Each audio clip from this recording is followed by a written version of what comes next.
साल में लगभग 50,000 गाय कटती है। वो सब गाय का मांस हमारे अंग्रेज सैनिक खाते हैं। भारतवासियों को ये पसंद नहीं आता है और उनका विद्रोह और आक्रोश इतना तेज है कि हिंदू और मुसलमान सब मिलकर हमारे खिलाफ हैं। फिर आगे लिख रही है कि मैं आपको आदेश देती हूं कि आप जल्दी से इस आंदोलन को खत्म करने के लिए कुछ करिए, नहीं तो अंग्रेजों को भारत से भागना पड़ेगा। फिर अंत में वो सुझाव दे रही है पत्र में कि मेरा एक सुझाव है, अगर आप करें तो बहुत अच्छा। वो सुझाव ये है कि जितने कत्लखाने अंग्रेजों की सरकार चलाती है भारत में, उन सभी कत्लखानों में मुसलमानों की भर्ती कराइए और हिंदुओं को बताइए कि गाय मुसलमान काटते। और उसके बाद पत्र उसने खत्म किया है। लैंसडाउन के पास जब ये पत्र आया तो उसका जो नीचे का अधिकारी था उसका नाम था डलहौजी। उसने डलहौजी को पत्र दिखाया। दोनों ने मिलकर कहा कि हाँ, हम कोई ऐसा कोशिश करें। तो जितने अंग्रेज कत्लखाने चलते थे उन सब में मुसलमानों की जबरदस्ती भर्ती की गई और अखबारों में खबर छपाई गई कि देखो गाय मुसलमान काट रहे हैं। परिणाम क्या हुआ? परिणाम यह हुआ कि जो हिंदू और मुसलमान मिलकर गाय बचा रहे थे, उन्होंने एक दूसरे को काटना शुरू कर दिया। और सबसे बड़ा सांप्रदायिक दंगा इस हिंदुस्तान में 1895 में हुआ और उसके बाद आग लग गई पूरे देश में। और ये आग इतनी जबरदस्त फैली कि सन 1905 में अंग्रेजों ने हिंदू और मुसलमान के आधार पर बंगाल का बंटवारा कर दिया। पूर्वी बंगाल मुसलमानों को, पश्चिमी बंगाल हिंदुओं को। और उस समय तक अंग्रेजों का वायसराय आ गया था, उसका नाम था कर्जन। कर्जन ने डिवीजन ऑफ बंगाल एक्ट नाम का एक कानून बनाया, बंगाल के दो टुकड़े कर दिए। कर्जन को एक चिट्ठी आई ब्रिटिश पार्लियामेंट से। उसके जवाब में उसने कहा कि मैंने भारत में बंटवारे का बीज बो दिया है, एक दिन यही बीज वृक्ष बनेगा और भारत देश के दो टुकड़े करेगा। माने 1947 में भारत का जो बंटवारा हुआ, उसका बीज 1905 में बंगाल के बंटवारे में ही बो दिया गया और अंग्रेज अपनी रणनीति में कामयाब हो गए। उनकी रणनीति क्या थी? बांटो और राज करो, डिवाइड एंड रूल। हिंदुओं को मुसलमानों से लड़ाओ।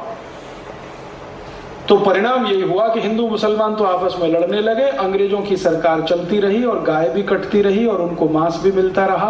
और उसका अंत यह है कि आज तक वही खेल हो रहा है।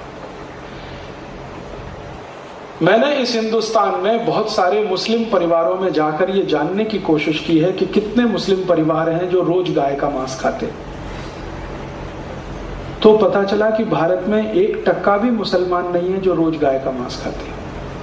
वो ये कहते हैं कि साल में 2 या 3 बार खाते हैं, लेकिन अगर आपको बहुत खराब लगता है तो हम बंद कर सकते हैं, इसमें कोई तकलीफ की बात नहीं है, वो खुद कहते हैं। और इस विषय पर मैंने हैदराबाद में जो सबसे बड़ी मस्जिद है उसके मौलाना से बात की है, लखनऊ में मौलाना वहीदुद्दीन से बात की है, दिल्ली में बात की है। सभी मौलाना उलेमा तैयार हैं कि अगर हिंदू समाज हमारे साथ बैठे तो हम गाय के कत्ल के प्रश्न को हल करना चाहते हैं। और इस बार आप जानते हैं कि ईद पर जो मुसलमानों की सबसे बड़ी संस्था है बरेली, उन्होंने नोटिस जारी किया था कि कत्ल न किया जाए, हिंदुओं की भावना को ठेस पहुंचती है।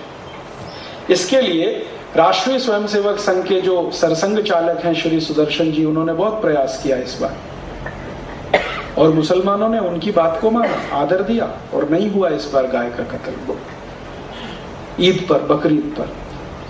तो ये प्रश्न हल हो सकता है, समाज के स्तर पर, हिंदू मुसलमानों के स्तर पर हल हो सकता है। ये सब बात हमने सुप्रीम कोर्ट में कही। मैंने कहा आप अगर इसको मानते हैं तो समाज भी हल कर लेगा।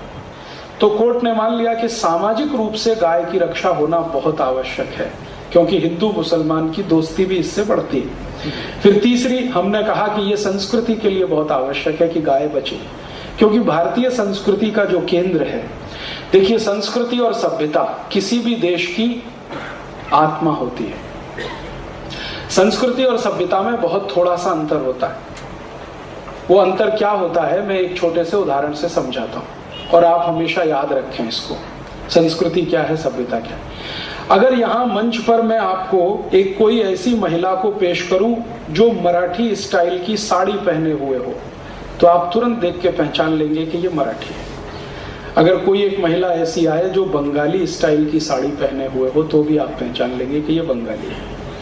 अगर कोई महिला गुजराती स्टाइल की साड़ी पहन के आए, तो आप तुरंत पहचान लेंगे कि ये गुजराती है। अगर कोई महिला पंजाबी स्टाइल की साड़ी पहन के आए, तो भी आप पहचान लेंगे ये पंजाबी है।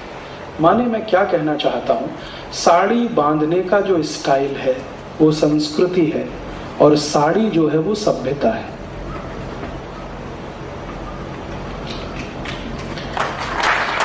साड़ी को बांधने के जो अलग अलग तरीके हैं उसी को संस्कृति कहते हैं, और जो एक चीज कॉमन है सब में, वो साड़ी है, उसको सभ्यता कहते हैं। तो भारतीय सभ्यता और संस्कृति के केंद्र में गाय है। क्यों? हर सभ्यता के केंद्र में अर्थव्यवस्था होती है, और हर अर्थव्यवस्था को चलाने के तरीके से संस्कृति निरूपित होती है। हमारे भारत में एक बड़े महान व्यक्ति हो गए, उनका नाम था चाणक्य। चाणक्य ने एक सूत्र दिया है, बहुत सुंदर है। धर्मस्य मूलम अर्थम, अर्थस्य मूलम कामम। धर्म का मूल जो है ना वो अर्थ है, और अर्थ का मूल जो है वो कार्य है। अगर धर्म टिकाना है तो अर्थ को मजबूत बनाना आवश्यक है। माने जो देश में आर्थिक व्यवस्था मजबूत नहीं होगी वहां धर्म नहीं टिकता। धर्मस्य मूलम अर्थम, अर्थस्य मूलम कामम। और उन्होंने ये परिभाषा किस लिए दी? धर्म, अर्थ, काम, मोक्ष जो हमारी संस्कृति का केंद्र है उसको समझाने के लिए ये उन्होंने परिभाषा दी। तो भारत में अर्थव्यवस्था कहां से चलती है? धर्म चलाना हो तो अर्थव्यवस्था मजबूत होनी चाहिए। अर्थव्यवस्था मजबूत तभी होगी जब भारत की खेती और शेतकरी मजबूत हो, क्योंकि हमारी अर्थव्यवस्था का 77% हिस्सा खेती से जुड़ा हुआ है, और खेती की सबसे ज्यादा मजबूती गाय के शेन और गोमूत्र से जुड़ी हुई है।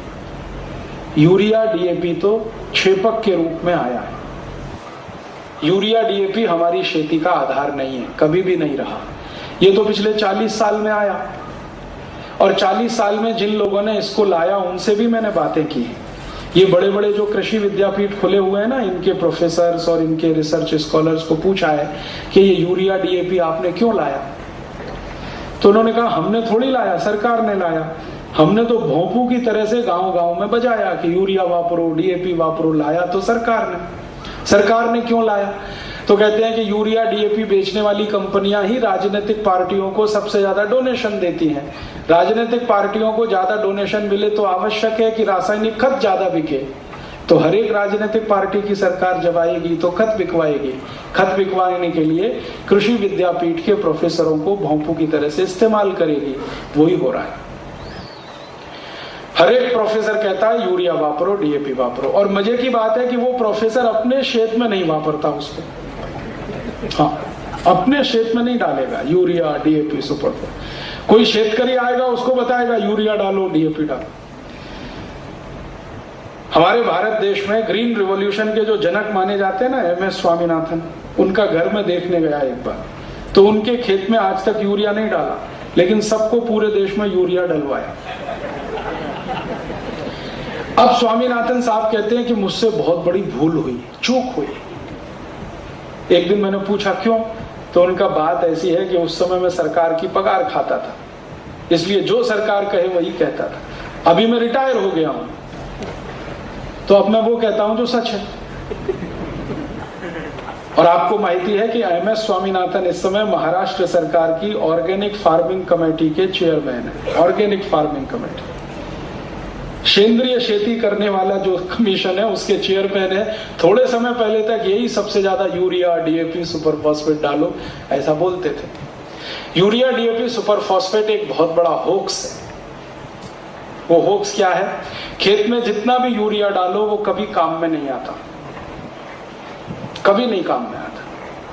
कारण क्या है कि यूरिया की किसी भी पीक को जरूरत ही नहीं है, काम में कैसे आए?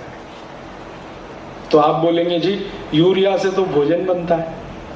भोजन तो पीक को चाहिए, पौधे को चाहिए। पौधे का भोजन यूरिया से नहीं बनता है, पौधे का भोजन सूर्य के प्रकाश से बनता है। विज्ञान की एक क्रिया है फोटोसिंथेसिस, प्रकाश संश्लेषण की क्रिया है। उसमें हर पौधा सूर्य के प्रकाश को शोषित करके अपना भोजन स्वयं तैयार करता है। उसमें यूरिया की कोई भूमिका नहीं, क्योंकि वो तो माटी में डलता है। माटी से पौधा क्या लेता है? माइक्रो न्यूट्रिएंट्स लेता है और पानी लेता है, और भोजन तो पौधा सूर्य के प्रकाश से बनाता है। और सामान्य रूप से शेतकरी जब यूरिया डालते हैं तो वो कब डालते हैं? पेरनी होती है, फिर उसके बाद बीज डालते हैं, अंकुरण होने के 20 दिन के बाद यूरिया डालते हैं। और विज्ञान का नियम यह है कि पौधा 20 दिन के बाद सूर्य प्रकाश से भोजन लेना शुरू कर देता है। तो यूरिया तो अनयूज्ड। दुनिया में ऐसी कोई बीमारी नहीं जिसका इलाज नहीं, ऐसी कोई समस्या नहीं जिसका समाधान नहीं। प्रश्न ये है कि आप में और मुझ में संकल्प कितना है इन समस्याओं के समाधान को ढूंढने का और उन पर चलने का और आचरण में लाने का।